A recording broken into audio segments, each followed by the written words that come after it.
আমিন আরামিন দেয়ার access কেন রুহুল এট দিয়া rule এট দিয়া আমি ওরে শট এবং ছক্কা প্রান্তটা স্ট্রাইক দেয় না বাকিরা খেলা শিখছে মনে হয় আচ্ছা ঠিক আছে পরবর্তী বল দারুণ টাইমিং হাওয়ায় ভাসছে বল এবং ফিল্ডারের আপ্রাণ প্রচেষ্টা কিন্তু না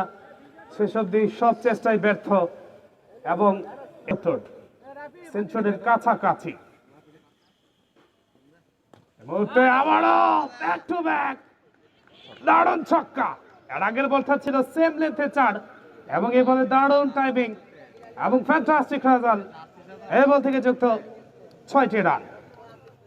অসাধারণ জ্বলে উঠেছে আলী ছক্কা মারবে খালি 4 বল করে 38 রান বের করে যার সংগ্রহ 1 উইকেট আবারও ওরে হিটিং হাওয়ায় ভাসছে বল এবং শেষ অবধি লেগ অফ অঞ্চলের উপর দিয়ে হাওয়ায় বল চলে গেল সীমানা অতিক্রম করে মাঠের বাহিরে হ্যাট্রিক ছক্কার সুযোগ রয়েছে দেখা যাক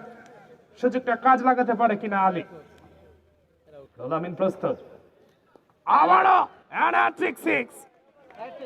হ্যাট্রিক 6 দারুণ জ্বলে উঠেছে আগুনের মতো দাও দাও করে চলছে যার ভেদ থেকে একের পর এক ছক্কার আলোড়ন শুরু হয়েছে